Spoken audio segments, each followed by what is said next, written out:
Sorry guys, got to shoot this one inside because it's too windy outdoors.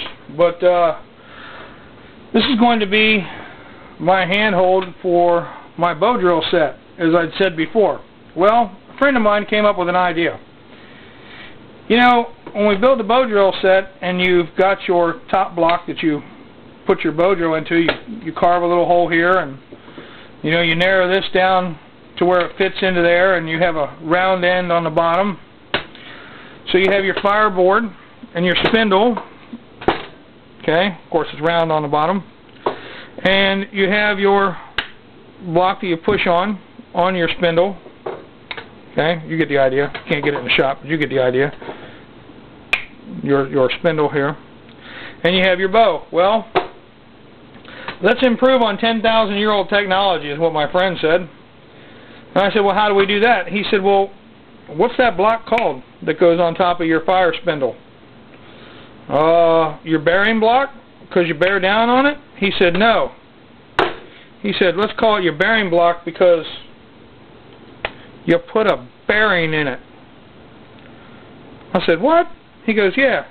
Put a bearing in your bearing block. That's a sealed ball bearing.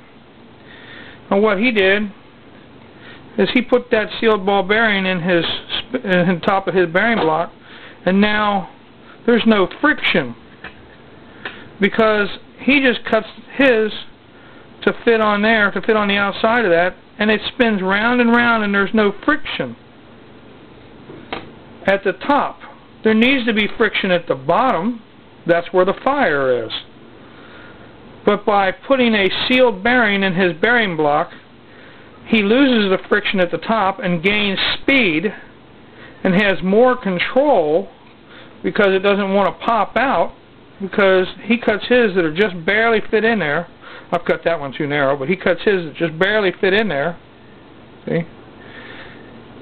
And it doesn't matter. As long as this is round on the bottom and goes into your fireboard, this top part will spin round and round. And you have more control because now it's in something that you're holding on to, and it's not going to go anywhere instead of just wiggling loosely in there. It's actually being held in that block and spinning. So you have more control. Put a bearing in the bearing block.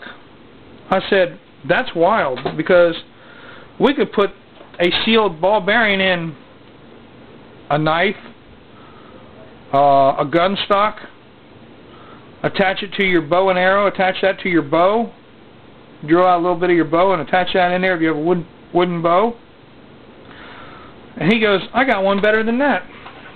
Now, I don't have a leather watch band, one-piece leather watch band.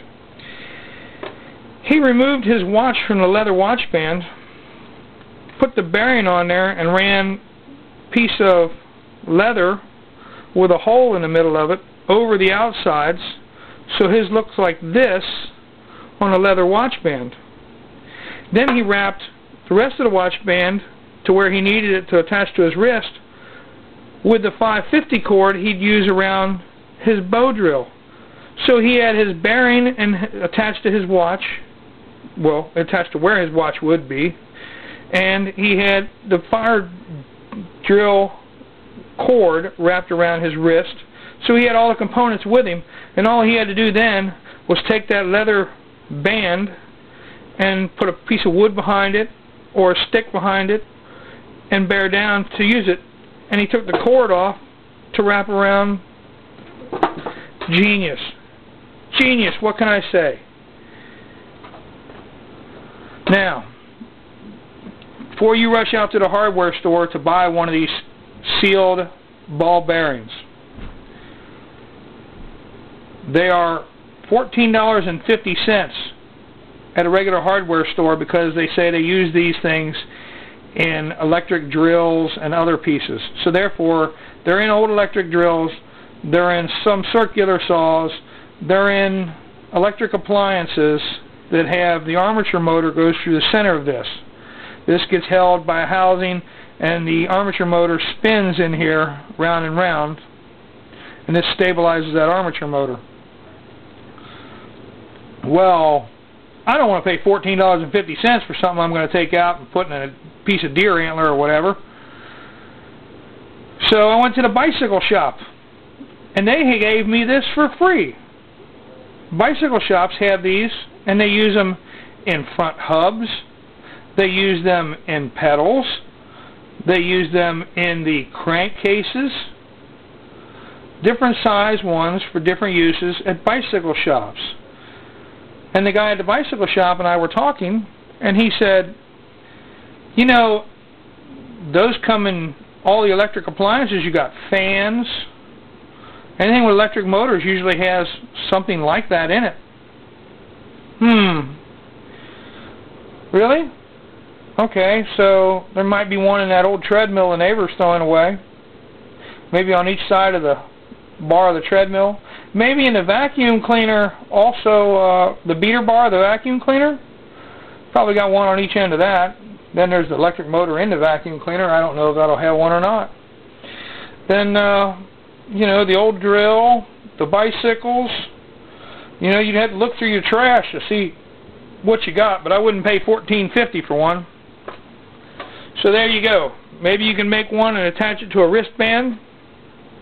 Maybe you can make one and attach it to your, quote, bearing block. Put it in your knife handle. Okay? Instead of putting that spoon in there, maybe you can put that in the knife handle.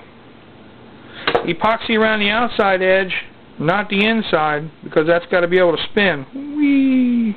How nice. How smooth. What control that will give us. I don't know, folks. I think my friend just improved on 10,000-year-old technology. You know, well, the Egyptians were using this. Not this, but this.